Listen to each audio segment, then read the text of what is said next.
The Norse have a polytheistic religion, which means they believe in a variety of supernatural beings such as gods, giants, and elves. Nordic gods and goddesses were held in high respect as transcendent forces by the Norse people, who looked up to them as a source of inspiration.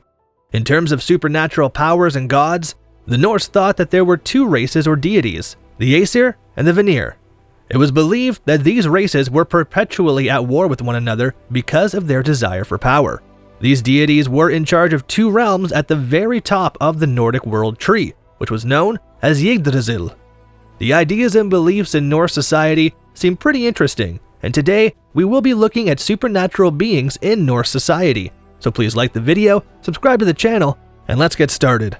The first and famous supernatural being that comes to mind when we talk about Norse society is Odin. Odin was the most adored and revered of the Nordic gods, and he was also the most holy. He was revered as the god of universal wisdom and triumph, and this was the foundation around which many of their fundamental ideas were built. Warriors were said to be inspired by Odin's thirst for fight, which they attributed to his association with war and prophecy. He was pictured as a middle-aged guy with long hair and a beard, and he only had one eye since he had given his other eye in exchange for the ability to drink from the well of wisdom and receive limitless knowledge. Thor, Odin's son, was another, perhaps the most famous god. Thor was the Norse god of thunder, lightning, and storms, and he was the embodiment of power in their culture. He was known as the defender of Midgard, the realm of mortals. Thor was a towering, strong hero who wielded considerable influence among the Norse people. Loki was regarded as the father of monsters, and he was well known for inciting turmoil, which he would subsequently put a stop to. He handed the fishing net to the people of the Nordics, demonstrating that he was capable of both good and evil. Later, the figure of Loki became associated with Christianity as the devil. Freya was the Norse goddess of fertility, and she was respected in the fields of fighting, love, relationships, beauty, prophecy, and arts. Valkyries were also deities in the Norse religion, and they were Odin's foster daughters. They were considered sacred omens because they were supernatural beings who, as shield maidens, were able to hold the spirits of fallen warriors. Elves. The elves were close associates of the gods. The elves and the gods are intertwined in the story of creation, as though the elves were just one level below the gods. The light elves reside in a beautiful place called Alfheim, whereas the dark elves live underground. Dwarves. In the Viking era, the dwarves were very important. Draugar, dwarves, were a rare breed and accomplished craftsmen. They crafted the treasures of the gods, such as Thor's hammer, and they are the keepers of ancient knowledge.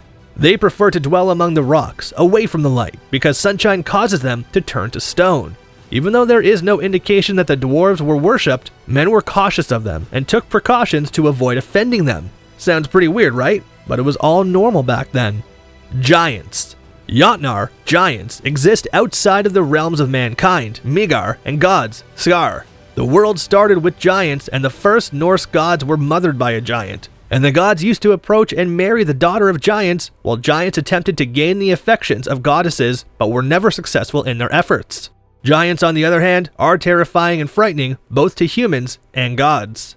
Draugar were the ghosts of those who have passed away. Some people who died and not buried continued to exist after death. Usually, they were the people who committed a horrible crime during their life. The ghosts returned to haunt the living, spreading disease, insanity, and death in their wake. The story of Perolfr Begifter, an early settler in the region, is told in chapter 34 of the Eyrbaya saga. After his death, he was buried far above the fjord on a ridge in the highlands. He did not, however, lie quietly in his grave, and his ghost terrorized the nearby farms, slaughtering sheep and shepherds. The body was dug up and transferred by his own son to a point overlooking the fjord, where it was out of sight of all the farms. He reburied the remains and then constructed a high wall to divide the headland from the mainland.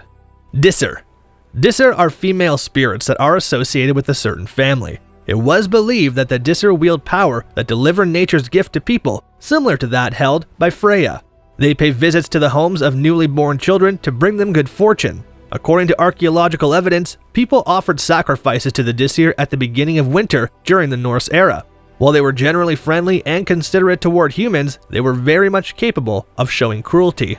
We will end our video here. If you have any thoughts, please let us know in the comment section. Like and subscribe to the Vikings Code channel because we will continue providing you the authentic information regarding Vikings. Don't forget to hit the bell icon as well, and we will see you in the next one.